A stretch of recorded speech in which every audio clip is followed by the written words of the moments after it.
부활 아침에 귀한 찬양으로 영광을 돌려주인 우리 민혁군이 벌써 많이 컸어요. 민혁군, 우리 찬양대, 우리 기학부 모두에게 한번 격려 박수 하십시오. 고맙습니다. 감사합니다. 이 부활 아침에 주님 전에 나와 부활하신 주님께 경배를 드리고 있는 여러분 모두에게 부활하신 주님께서 주시는 놀라운 복이 충만하게 마시기를 먼저 부활하신 주님 이름으로 축복드립니다. 오늘 본문 말씀은 부활하신 예수님께서 제자들을 찾아오셔서 그들에게 주시는 두 가지 복을 말씀해 주고 있습니다. 하나는 평강의 복이고 하나는 성령의 복입니다. 오늘 이 부활 아침에도 여러분들도 부활하신 주님을 만나 뵈므로 주께서 주시는 이 복들이 여러분 가운데 가득하게 마시기를 다시 한번 주님 이름으로 축복드립니다. 첫째 받게 되는 복은 부활하신 예수님께서 주시는 복은 평강입니다. 오늘 본문에 보시면 부활하신 예수님을 만나기 전 제자들의 모습을 보게 됩니다. 19절 말씀에 이날 곧 안식 후 첫날 저녁 때에 제자들이 유대인들을 두려워하여 모인 곳에 문들을 닫았더니 그랬습니다. 그들은 지금 자신들이 모여있던 집에 모든 문들을 하나도 남김없이 꼭꼭 닫았다 하는 것입니다. 이것은 그들이 얼마나 지금 많이 두려워하고 염려하고 있는지를 단적으로 보여주는 예라고 하겠습니다. 어찌 보면 제자들이 걸어 잠근 것은 다락방 문만이 아니라 그들의 마음 문까지도 지금 꼭꼭 걸어 잠그고 있었던 것입니다. 마음의 문에 쇠빗장을 걸고 잠그고 있으니 어찌 부활의 예수님을 만날 수 있겠습니까? 분명히 예수님께서는 살아생전 제자들에게 당신께서 죄인의 손에 팔려 십자가에 못 박혀 죽으시고 3일 만에 다시 살아날 것에 대해서 누누이 그들에게 일러주셨습니다. 하지만 이 순간 두려움에 빠져서 모두 다 마음의 문을 잠그고 있는 그들은 주님의 말씀을 기억하는 제자들이 어찌 보면 한 명도 없었던 것입니다.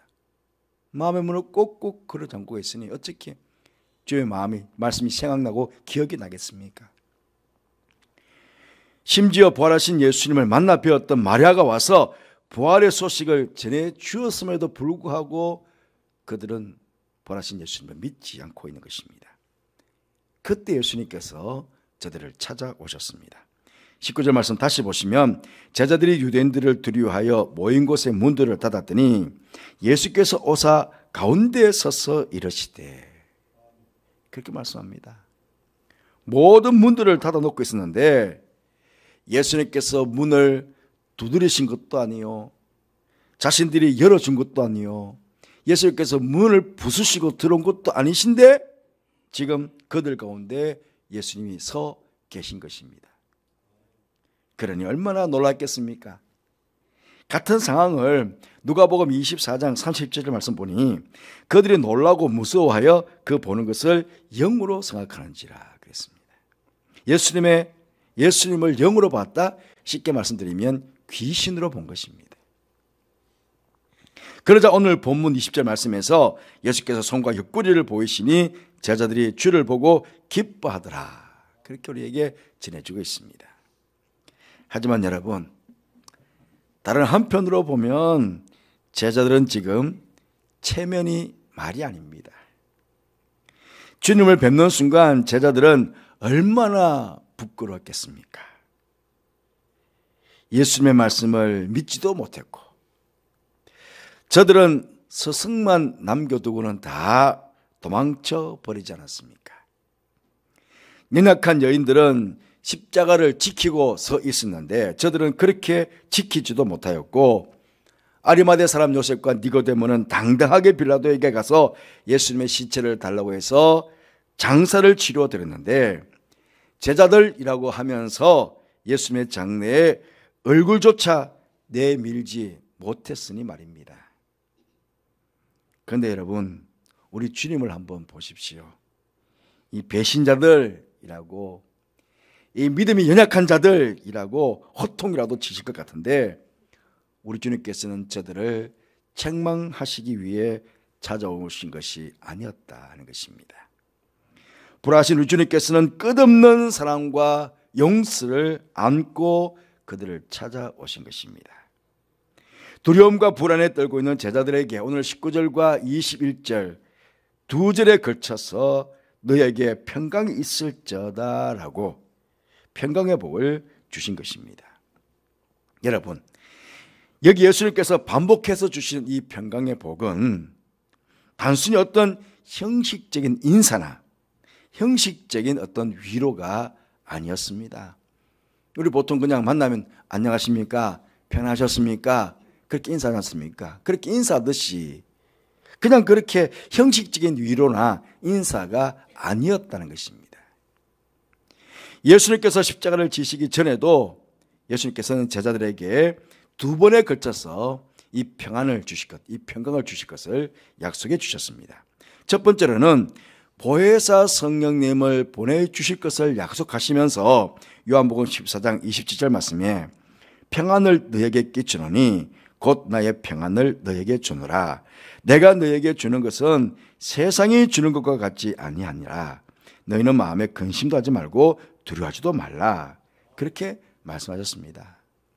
그것도 한 번은 제자들이 이제 각각 예수님 혼자 두고 흩어지게 될 것이라고 말씀하시면서요. 제자들은 다 예수님 혼자 두고 흩어질 것이지만 그러나 예수님께서는 혼자 있는 게 아니다. 내 아버지께서 나와 함께하고 계신다. 그렇게 말씀하시면서 주신 말씀이 요한복음 16장 33절 말씀입니다. 이것을 너희에게 이르는 것은 너희로 내 안에서 평안을 누리게 하려 함이라. 세상에서는 너희가 환난을 당하나 담대하라. 내가 세상을 이겼노라. 그렇게 말씀하셨습니다. 그렇습니다. 예수님께서 우리에게 주시는 평강은 세상이 알 수도 없고 세상이 줄 수도 없는 그런 참된 평강입니다. 이 평강은 우리가 세상에서 당하는 어떠한 환난도 넉넉하게 이기는 그런 담대함을 주는 그런 평강인 것입니다. 또한 이 평강은 두려움을 주는 악한 마귀들을 몰아내고 하나님 나라를 세워나가는 그런 평강이기도 합니다. 로마서 14장 17절 말씀 보시면 하나님의 나라는 먹는 것과 마시는 것이 아니요 오직 성령 안에 있는 의와 평강과 희락이라 그렇게 말씀하고 있습니다. 그렇습니다. 주님께서 주시는 평강은 성령 안에서 우리 안에 하나님 나라를 이루게 하는 그런 평강이 되게 되는 것입니다. 그리고 여러분 우리는요 하나님께 받아야 될 은혜가 참 많이 있습니다.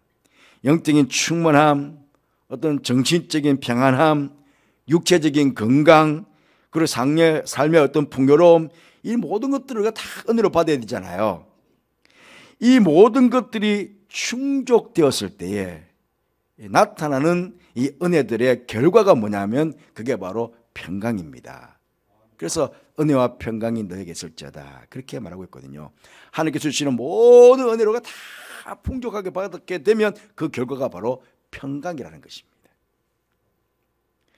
그렇게 이 평강이라는 말 속에는 단순히 어떤 두려움과 불안이 사라지는 것과 같은 그런 평강이 아니라 하나님께서 우리에게 허락해 주시는 모든 은혜가 포함이 된 그런 평강인 것입니다.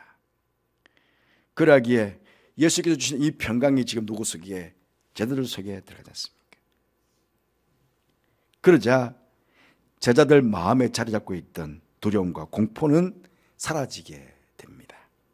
의심의 먹구름도 깨끗이 사라지게 되었습니다. 다시금 그들 안에 부활의 소망이 회복되고 웃음이 회복되고 기쁨이 다시금 회복이 된 것입니다.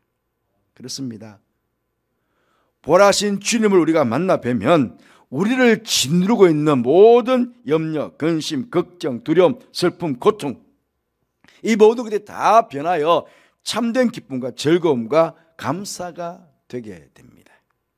의심이 구름이 사라지고 부활의 소망과 참된 믿음이 회복이 되게 되는 것입니다. 바로 이 부활의 아침에 부활하신 주님을 만나 뵈므로 주께서 주시는 평강의 복이 여러분 가운데 충만하게 임하게 되시기를 다시 한번 주님의 이름으로 축복드립니다. 두 번째로 부활하신 예수님께서 주시는 복은 성령입니다. 오늘 22절 말씀 보시면 이 말씀을 하시고 그들 행하사 숨을 내쉬며 이르시되 성령을 받으라. 그렇게 제자들에게 성령의 복을 주셨습니다.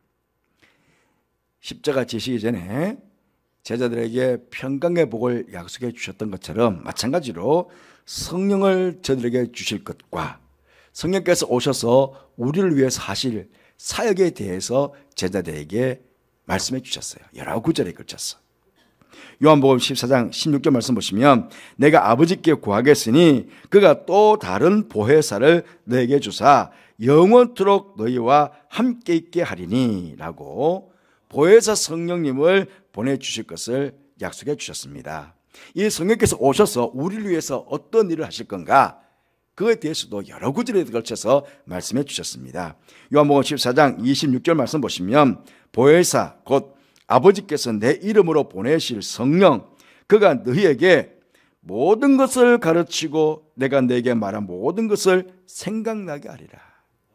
성령 하나님께서 우리를 가르쳐 주시고 성령 하나님께서 예수께서 하신 모든 말씀에 대해서 생각나게 해주신다는 겁니다. 또한 요한복음 16장 7절 8절 말씀 보면 그러나 내가 너희에게 실상을 말하노니 내가 떠나가는 것이 너에게 유익이라. 내가 떠나가지 아니하면 보혜사가 너희에게로 오지 아니할 것이요 가면 내가 그를 너희에게 보내니 그가 와서 죄에 대해서, 죄가 무엇입니까? 하나님을 모르는 것이 가장 큰 죄입니다. 예수님을 모르는 것이 가장 큰 죄인데 성령 오시면 네가 죄인이다, 네가 하나님을 모르니까, 예수가 구주 되심을 모르니까 네가 죄인이라고 가르쳐 준다는 겁니다. 의에 대하려 하면, 의가 무엇입니까? 유대인들 모두가, 제사장들 모두가 자신들이 의롭다고 정말 의로우신 예수님을 죽였습니다. 의가 뭐냐는 거예요. 자기 의롭대요. 그래서 정말 의로우신 예수님을 죽였어요. 그래서 의에 대해서 책망할 거라는 거죠. 심판에 대해서, 심판은 누가 심판합니까? 영원한 왕이신 예수님께서 심판하십니다. 그런데 자기들이 심판했어요. 영원한 심판자이신 예수님을 심판했으니 이게 엉터리 아닙니까?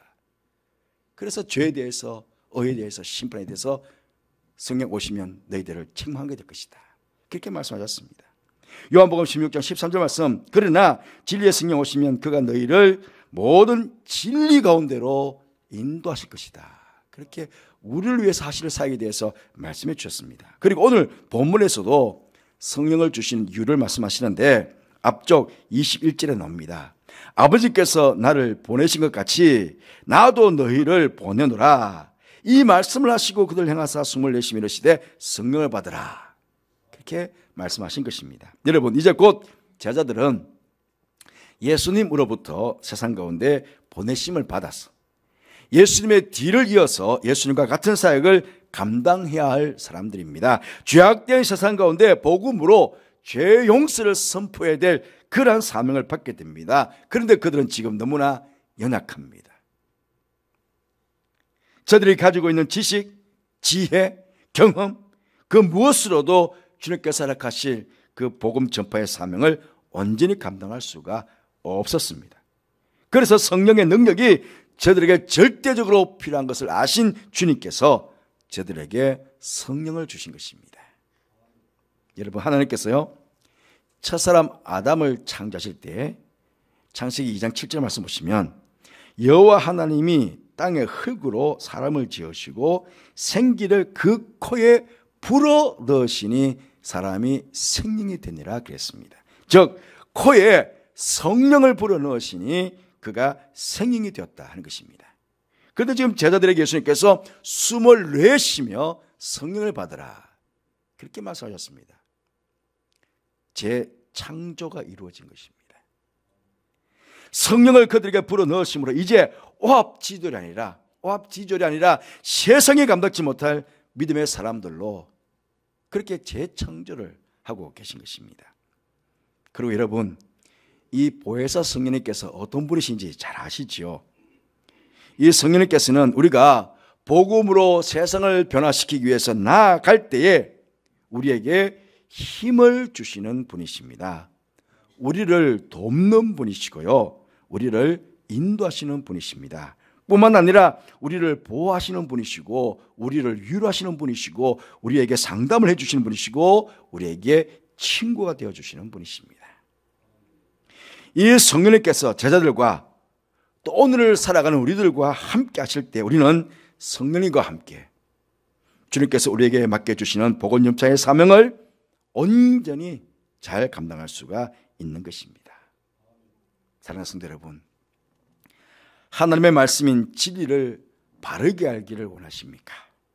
죄에 대해서 바르게 알고 싶으십니까? 주님께 받은 사명을 잘 감당하고 싶으십니까? 성도로서 승리의 삶을 살기를 원하십니까? 그렇다면 이 시간 부활하신 주님을 만나 뵙기를 바랍니다. 그리고 부활하신 주님께서 주시는 성령의 충만함을 간구하시기를 바랍니다. 우리 예수님께서 누가복음 11장에서 제자들에게 기도를 가르쳐 주셨습니다. 구하고 찾고 두드려라, 그렇게 말씀하시면서 마지막 누가복음 11장 13절 말씀에 너희가 악할지라도 좋은 것을 자식에게 줄 알거든 하물며 너희 하늘 아버지께서 구하는 자에게 성령을 주시지 않겠느냐, 그렇게 말씀하셨습니다. 그렇습니다. 가장 좋은 복인 성령을 주님께서는 구하는 자에게 주시겠다고 약속해 주셨습니다.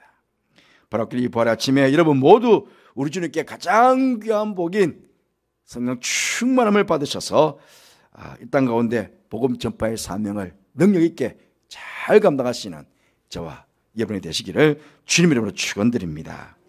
사랑하는 성도 여러분, 인생에 있어서 가장 중요한 것은 부활의 주님을 만나는 것입니다. 부활의 주님께서는 당신을 간절히 찾고 사모하는 자에게 나타나 주시고 그 마음에 찾아와 주십니다. 오늘 새벽에도 부활절 새벽 기도를 하면서 우리가 같이 말씀을 나누었습니다. 누가 제일 먼저 부활하신 주님을 만났습니까?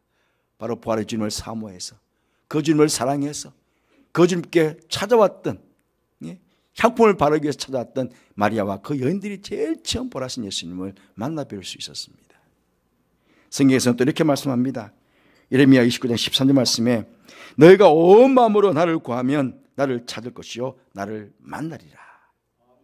바로 오늘 예배를 들으신 여러분 모두 이 부활의 아침에 부활하신 주님을 만나심으로 부활하신 주님께서 주시는 죽음조차 두렵지 않는 평강과 성령의 벌 충만하게 받으셔서 담대하게 부활하신 주님 그 주신 부활의 소망과 믿음을 굳게 하시고 십자가 부활을 증거하고 악한 마귀를 이 땅에서 몰아내고 하나님을 세워나가는 하나님의 자녀, 하나님의 친백성 다 되시기를 주님의 이름으로 축복합니다.